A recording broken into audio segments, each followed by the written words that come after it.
قتل حسین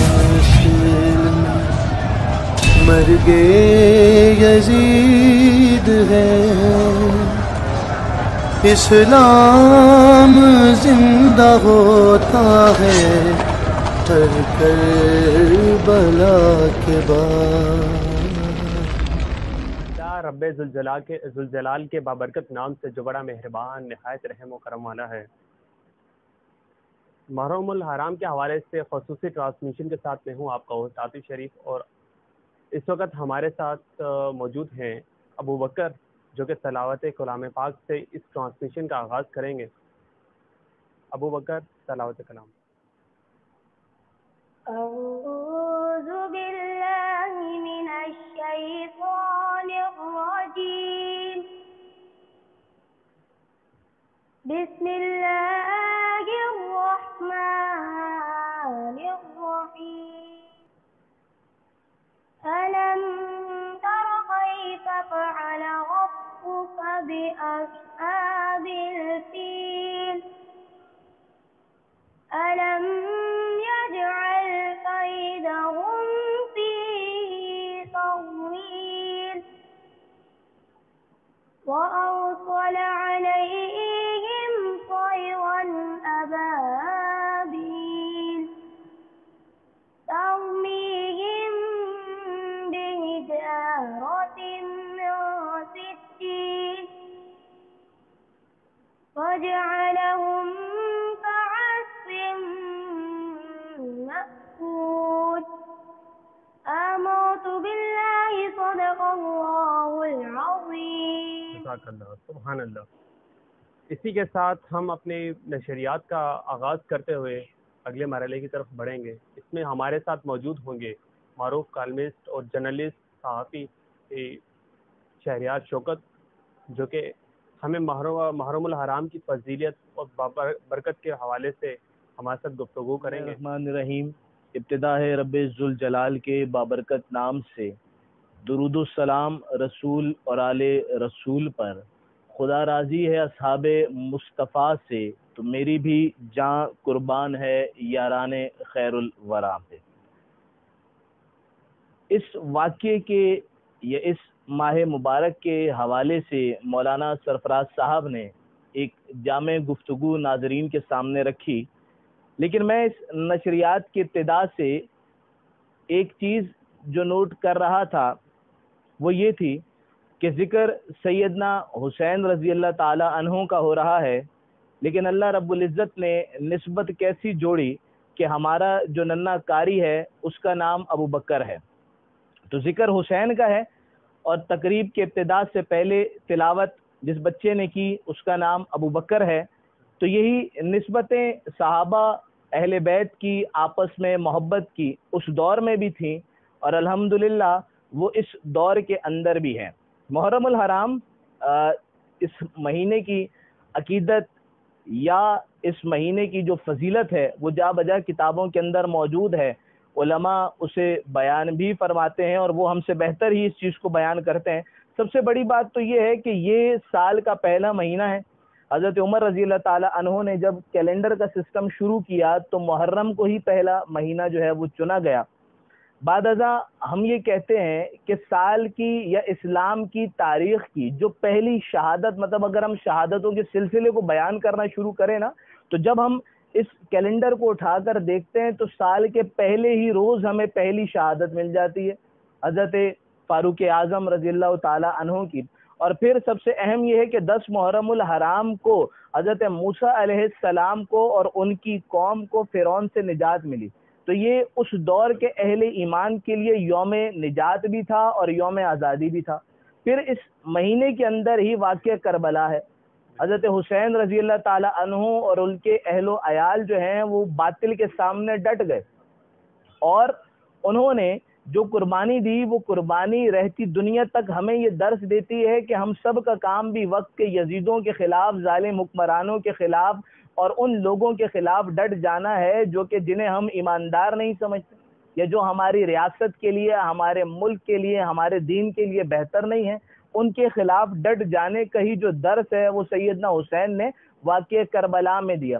پھر میں کچھ یہاں پر مزید باتیں کہوں کہ یہ مہینہ جہاں پر ہمیں حضرت فاروق اعظم کی طرح انصاف قائم کرتے ہوئے شہید ہونے کا درس دیتا ہے، جہاں ہمیں سیدنا حسین رضی اللہ تعالی عنہ کی طرح ظلم کے خلاف ڈٹے رہنے کا درس دیتا ہے، وہیں اس ماہ مبارک کے اندر ہم سب کی یہ ذمہ داری بھی ہے کہ ہم یہ بھی پڑھیں کہ حضرت حسین سے محبت کیسے کرنی۔ میں یہ سمجھتا ہوں کہ حضرت حسین سے محبت کی کچھ ڈویژنز ہیں۔ وہ سب سے پہلے حضرت محمد مصطفیٰ صلی اللہ علیہ وآلہ وسلم نے حضرت حسین سے محبت کی اور ہمیں دکھایا کہ انہیں وہ سب سے عزیز تھے، اور یہ کہا انہوں نے کہ یہ جنت کے نوجوانوں کے سردار ہیں، اور حضرت حسین وہ تھے کہ حضور صلی اللہ علیہ وسلم نماز پڑھتے ہوئے سجدے میں جائیں تو وہ ان کے کاندھے کے اوپر سوار ہو جاتے تھے۔ تو یہ نبی کی محبت ہے۔ پھر اس سے آگے چلیں تو ہم نے یہ بھی دیکھا کہ حضرت ابوبکر صدیق رضی اللہ تعالی عنہ اپنے دور خلافت کے اندر جب مسجد کے اندر خطبہ دے رہے ہیں تو اس خطبے میں ایک جانب حضرت حسین کو بٹھاتے ہیں، ایک جانب جو حضرت حسن کو بٹھا دیتے ہیں، یہ ہے۔ پھر ہم یہ بھی دیکھتے ہیں کہ جب ہم نے حضرت فاروق اعظم کا دور دیکھا تو حضرت فاروق اعظم نوجوانوں اور بچوں میں کپڑے تقسیم کرتے ہیں، اور جب کپڑے ان کے سامنے لائے جاتے ہیں تو وہ یہ نہیں کہتے کہ یہ میرے بیٹے کے قابل نہیں، اس کے لیے دوسرے لاؤ، وہ یہ کہتے ہیں یہ حسن و حسین کے قابل نہیں ہیں، ان کے لیے دوسرے اور خاص کپڑے پھر منگوائے جاتے ہیں۔ پھر ہم یہ بھی دیکھتے ہیں کہ جب حضرت عثمان رضی اللہ تعالی عنہ کا دور آتا ہے تو سیدنا علی جس وقت حضرت عثمان کے گرد جو اس دور کے سازشی لوگ ہیں وہ گھیرا تنگ کرتے ہیں تو حضرت علی اپنے ہی ان شہزادوں کو حکم دیتے ہیں کہ حضرت عثمان کے گھر کا پہرا آپ نے دینا ہے۔ پھر حضرت علی کے دور کی اگر ہم بات کریں تو ظاہر ہے حضرت علی کا دور تو پھر اس دور کے اندر ان شہزادوں کی مزید جو صحابہ سے محبت تھی وہ اسی طرح تھی۔ حضرت ابو ہریرہ کو دیکھتے ہیں تو انہیں بھی ان سے محبت تھی۔ تو یہ جو محبت کا سلسلہ ہے حضرت حسین سے یا حضرت حسن سے، یہ بیسیکلی ہمیں حضور صلی اللہ علیہ وآلہ وسلم کی زندگی اور چاروں خلفاء کے ادوار سے ملتا ہے۔ تو لہٰذا ہم سب پر اس واقعہ کربلا کو یاد کرتے ہوئے ظالم حکمرانوں کے خلاف ڈٹ جانا یہ ہماری ذمہ داری ہے، اور ہم سب کی یہ بھی ذمہ داری ہے کہ اگر ہم حضور صلی اللہ علیہ وآلہ وسلم، ہم صحابہ یا ہم اہل بیت کے نام لیوا ہیں تو پھر ہم نے ان محبتوں کو بھی یاد رکھنا ہے اور حضرت حسین سے ویسی ہی محبتیں کرنی ہیں۔ اور پھر میں یہ بھی کہہ دوں کہ جیسی محبت حضرت ابوبکر، حضرت عثمان، حضرت عمر حضرت حسین سے کرتے تھے ویسی ہی محبت حضرت حسین اپنے ان چچاؤں سے بھی کرتے تھے۔ تو یہ بھی ہم سب کی ذمہ داری ہے کہ ہم ان محبتوں کے رشتوں کو قائم رکھیں، ان سے بھی محبت کریں اور آپس میں بھی اس محبت کے رشتے کو قائم رکھتے ہوئے واقعہ کربلا کو یاد کرتے ہوئے وقت کے یزیدوں کے خلاف ڈٹ جائیں، وقت کے یزیدوں کے خلاف جو ہے وہ ہم میدان میں آ جائیں۔ پھر اس کے اندر آتے ہوئے ہمیں اپنی جان کی، ہمیں اپنے مال کی، ہمیں اپنے اہل و عیال کی پرواہ نہیں کرنی۔ دیکھیں یا تو بات یہ ہے کہ ہم اس لمحے پر یہ دعویٰ چھوڑ دیں کہ ہم حسینی ہیں، ہم صدیقی ہیں، ہم فاروقی ہیں، ہم عثمانی ہیں، ہم حیدری ہیں، ہم محمدی ہیں، یا اگر ہم یہ دعویٰ کر رہے ہیں تو پھر اس دعوے کو نبھانے کے لیے یہ بھی ضروری ہے کہ ہمیں حضرت صدیق کی صداقت کو اپنانا ہے، ہمیں حضرت عثمان کے عدل کو اپنانا ہے، ہمیں حضرت علی کی شجاعت کو اپنانا ہے، ہمیں حضرت عثمان جو ہے ان کی سخاوت کو اپنانا ہے، ہمیں حضرت عمر کے عدل و انصاف کو اپنانا ہے، اور ہمیں حضرت حسین کی طرح یزیدیت کے سامنے ڈٹ کر کھڑے ہو جانا ہے۔ ماشاءاللہ یہ ہمارے ساتھ شہریار شوکت بھائی بہت ہی خوبصورت انداز سے انہوں نے واقعہ کربلا اس سے ملتی ہوئی جو ہمارے صحابہ کرام کی جو زندگی تھی اور جو ان کی آپس میں محبت تھی وہ بیان کر رہے تھے۔ داستان کربلا کو بیان کرنے کے لیے ہمارے ساتھ موجود ہیں مولانا سرفراز صاحب، جامع بیت العتیق کے ناظم بھی ہیں۔ مولانا صاحب تھوڑی سی روشنی ڈالیے گا واقعہ کربلا پہ، داستان کربلا کے اوپر۔ بسم اللہ الرحمن الرحیم۔ بہت ہی مختصر وقت میں بہت ہی مشکل اور بہت ہی طویل موضوع مجھے دیا گیا ہے۔ واقعہ کربلا کی ایک بہت بڑی تاریخ ہے اور میں کوشش کروں گا کہ مختصر وقت میں اس کا خلاصہ آپ حضرات کے سامنے عرض کر دوں اور اس واقعے سے ہمیں سبق کیا حاصل ہوتا ہے اس کو آپ کے سامنے بیان کروں۔ واقعہ کچھ یوں ہے کہ حضرت سیدنا امیر معاویہ رضی اللہ تعالی عنہ کی جب وفات ہوئی تو ان کی وفات کے بعد ان کے بیٹے یزید وہ خلافت پر آئے. تو جب وہ خلافت پر آیا تو اس نے اپنی بیعت کرنے کے لیے اپنے گورنروں کو مجبور کیا کہ جہاں جہاں جس علاقے کے اندر وہ گورنر ہیں وہ اپنے لوگوں کو میری بیعت کرنے پر مجبور کریں. چنانچہ حضرت حسین ابن علی رضی اللہ تعالی عنہ مدینہ منورہ کے اندر موجود تھے اور ان تک بھی پیغام پہنچا. لیکن چونکہ حضرت حسین رضی اللہ تعالی عنہ رسول اللہ صلی اللہ علیہ وسلم کے نواسے تھے، دین کو اور حق کو سمجھنے والے تھے، اور ان کی رائے میں یزید اس منصب کا اہل نہیں تھا، تو انہوں نے اس بات سے انکار کر دیا کہ میں یزید کی بیعت نہیں کروں گا. دوسری طرف یہ ہوا کہ جو کوفہ کے لوگ تھے، کوفہ کے لوگوں نے خطوط لکھے حضرت حسین رضی اللہ تعالی عنہ کے نام، اور ان کو آ کر کہا کہ بھائی یہاں جتنے لوگ ہیں وہ سب آپ کو پسند کرتے ہیں، وہ آپ کے ہاتھ پر بیعت کرنا چاہتے ہیں، تو لہٰذا آپ یہاں تشریف لائیں، اور یہ جتنے لوگ ہیں 12,000 سے یا بعض روایات میں اس سے بھی زیادہ کی تعداد آتی ہے، یہ سب کے سب لوگ یہ آپ کے ہاتھ پر بیعت کرنے کے لیے تیار ہیں. اور 12,000 یا 20,000 کے تقریباً خطوط انہوں نے حضرت حسین کی طرف روانہ فرمائے. آپ نے خود جانے سے پہلے اپنے چچا زاد بھائی حضرت مسلم ابن عقیل کو روانہ فرمایا کہ آپ وہاں جائیں اور حالات کا مشاہدہ کریں. چنانچہ وہ وہاں گئے، انہوں نے حالات کا مشاہدہ کیا اور فرمایا کہ خط لکھا کہ حالات بالکل درست ہیں، یہاں واقعتاً لوگ جو ہے آپ کو پسند کرتے ہیں اور آپ کے ہاتھ پر بیعت کرنے کے لیے تیار ہیں. سوء اتفاق یہ کہ جب انہوں نے خط روانہ کر دیا، پیچھے کوفہ کا جو گورنر تھا وہ تبدیل کر دیا گیا، اور عبید بن زیاد جیسا شقی القلب آدمی کوفہ کا گورنر بن گیا، اور اس نے آتے ہی لوگوں کو دبایا اور ان پر ظلم کیا. تو وہ لوگ جو مسلم ابن عقیل کے ہاتھ پر بیعت کر چکے تھے وہ پیچھے ہٹ گئے، اور حتیٰ کہ مسلم ابن عقیل اکیلے رہ گئے، اور بلا آخر انہیں بھی جام شہادت پینا پڑا. ادھر جب خط پہنچا حضرت حسین کے پاس مسلم ابن عقیل کا، تو انہوں نے ارادہ فرمایا کہ میں کوفہ جاؤں گا. چنانچہ انہوں نے تیاری کی، اپنے گھر والوں کو لیا، خواتین کو لیا، بچوں کو لیا، اور ان کو لے کر کوفہ کی طرف روانہ ہوئے. اگرچہ بعض صحابہ نے ان کو منع کیا، لیکن ان کی رائے میں ان کا فیصلہ درست تھا، چنانچہ وہ روانہ ہو گئے. قصہ مختصر یہ کہ جب آپ کوفہ پہنچنے والے تھے تو آپ کو اطلاع ملی کہ مسلم ابن عقیل کو شہید کر دیا گیا ہے، اور جو ان کے بھائی تھے مسلم ابن عقیل کے، انہوں نے کہا کہ ہم تو بدلہ لیے بغیر واپس نہیں جائیں گے. چنانچہ آپ اور آگے بڑھے، اور بلکہ آپ نے ارادہ فرمایا کہ میں دمشق جاتا ہوں یزید کے پاس، لیکن وہاں جو عبید اللہ بن زیاد تھا اس کی فوجیں وہاں آ گئی، اور پورے اس قافلے کو انہوں نے گھیرے میں لے لیا، اور ان کا مطالبہ یہ تھا کہ آپ گرفتاری پیش کر دیں، میں آپ کو لے کر یزید کے پاس جاؤں گا. حضرت حسین نے فرمایا کہ 3 باتیں لکھی ہیں کتابوں کے اندر، لکھا ہے کہ تین شرائط پیش کی. فرمایا کہ 3 کاموں میں سے ایک کام کر لیا جائے، یا تو آپ مجھے واپس جانے دیں مدینہ منورہ، یا یہ کہ مجھے یزید کے پاس جانے دیں، یعنی میں خود جاؤں گا یزید کے پاس، اور یا یہ کہا فرمایا کہ مجھے کسی اسلامی سرحد پر بھیج دیں. لیکن چونکہ وہ عبید اللہ ابن زیاد جو تھا وہ شقی القلب اور بہت ظالم آدمی تھا، اس نے کہا کہ بلا مشروط گرفتاری آپ کو دینا ہوگی. لیکن حسین بھی حسین تھے اور علی شیر خدا کے بیٹے تھے، ان کو خود گرفتاری دینا گوارا نہ ہوا. چنانچہ وہاں مقابلہ ہوا، اور اس میدان کے اندر جو میدان کربلا کہلاتا ہے، اس میدان کے اندر یزید کی فوجوں نے عبید اللہ ابن زیاد کی سربراہی کے اندر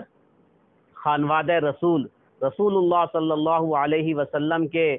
گھر کے لوگوں کو بے دردی کے ساتھ قتل کر دیا. دیکھیے کتنا بڑا ظلم ہے. تاریخ اسلام پر بہت بدنما داغ ہے یہ واقعہ کہ وہ لوگ جو اپنے آپ کو مسلمان کہتے تھے، یعنی جو سامنے والے لوگ تھے وہ غیر مسلم نہیں کہلاتے تھے، وہ مسلمان کہلاتے تھے، اور انہوں نے اپنے نبی کے محبوب نواسے، وہ نواسے کے جن کو رسول اللہ صلی اللہ علیہ وسلم نے فرمایا کہ یہ جنتی نوجوانوں کے سردار ہیں، یہ جنت کے پھول ہیں، ان کا سر قلم کر دیا۔ اس سے بڑا ظلم اسلام کی تاریخ کے اندر کیا ہوگا؟ بہرحال یہ واقعہ ہے، اس کی میں نے بہت ہی مختصر کر کے کوشش کی ہے کہ اس کو بیان کروں، ورنہ یہ بڑا ایک طویل واقعہ ہے۔ اصل چیز کیا ہے؟ اصل چیز ہم نے یہ دیکھنی ہے کہ اس واقعے سے ہمیں سبق کیا ملتا ہے۔ دیکھیں، اسلام کی تاریخ قربانیوں سے بھری ہوئی ہے، اور یہ قربانیاں ہمیں سبق یہ دیتی ہیں کہ ہم جس چیز کو حق سمجھیں ہم اس پہ ڈٹ جائیں۔ حضرت حسین نے اپنے موقف کو سچ سمجھا، حق سمجھا، تو وہ جھکے نہیں، وہ ڈٹ گئے، اور اس ڈٹنے کے نتیجے میں انہوں نے اپنی جان کی پرواہ نہیں کی، حتیٰ کہ اپنے اولاد کی، اپنے خاندان کی پرواہ نہیں کی۔ تو یہ واقعہ ہمیں اس بات کا درس دیتا ہے کہ ہمیشہ حق کا ساتھ دیں، چاہے ہمیں کتنی ہی بڑی سے بڑی قربانی کیوں نہ دینے پڑی۔ اللہ تعالیٰ سے دعا ہے اللہ تعالیٰ ہمیں حضرت حسین کے نقش قدم پر چلنے کی توفیق عطا فرمائے۔ وآخر دعوانا ان الحمدللہ۔ بہت شکریہ علامہ صاحب، ہمارے ساتھ موجود تھے مولانا سرفراز صاحب، جن کا تعلق بیت اللہ عتیق کے ناظم بھی ہیں۔ انہوں نے مختصراً واقعہ کربلا کو بیان کیا۔ یہاں پر میں اختتام میں ایک شعر عرض کرنا چاہوں گا کہ قتل حسین اصل میں مرگ یزید ہیں، قتل حسین اصل میں مرگ یزید ہیں، اسلام زندہ ہوتا ہے ہر کربلا کے بعد۔ حسین کو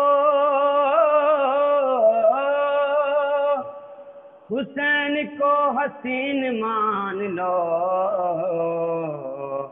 امین بن امین مان لو۔ خود معین الدین نے کہا، خود معین الدین نے کہا،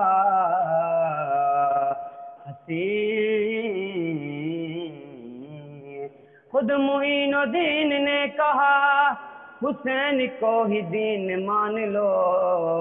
حسین کو ہی دین مان لو۔ صلی اللہ علیہ یا رسول اللہ، وسلم علیہ یا حبیب اللہ۔ کرم کی ایک نظر مجبور پہ یا مصطفیٰ کرنا، کرم کی ایک نظر مجبور پہ یا مصطفیٰ کرنا، کرم کی ایک نظر مجبور پہ یا مصطفیٰ کرنا، کرم کی ایک نظر مجبور پہ یا مصطفیٰ کرنا، بھکاری ہوں مجھے صدقہ، بھکاری ہوں مجھے صدقہ، نواسوں کا عطا کرنا، بھکاری ہوں مجھے صدقہ، نواسوں کا عطا کرنا، کرم کی ایک نظر مجبور پہ گرے گئے یا محمد ہاں گناہوں کے سمندر میں، گرے ہیں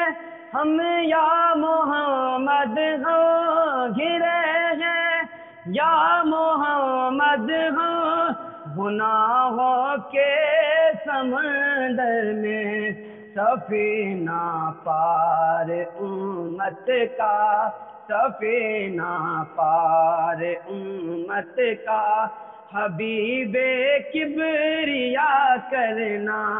کرم کی ایک نظر مجبور پہ یا مصطفیٰ کرنا، بھکاری ہوں مجھے صدقہ، نواسوں کا عطا کرنا، کہا محبوب سے معبود نے کہ ہم تیرے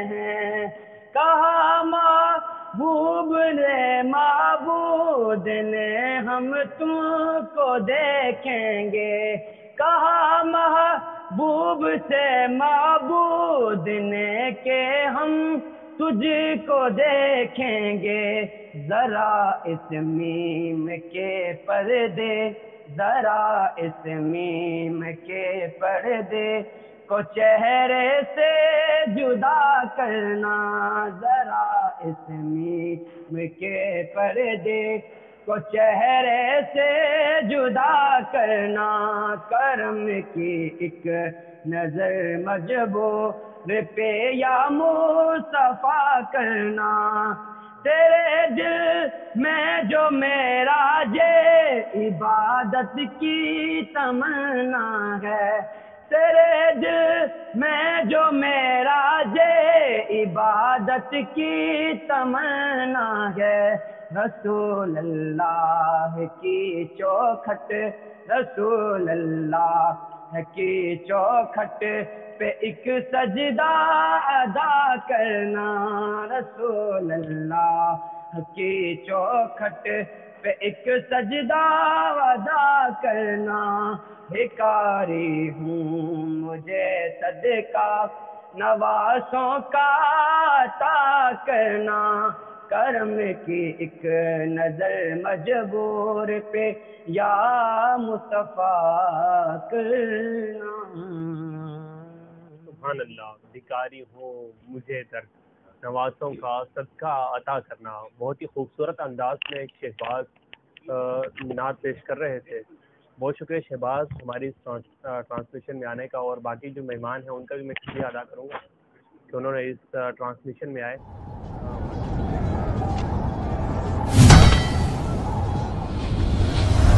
قتل حسین میں مرگ یزید ہے، اسلام زندہ ہوتا ہے کربلا کے بعد۔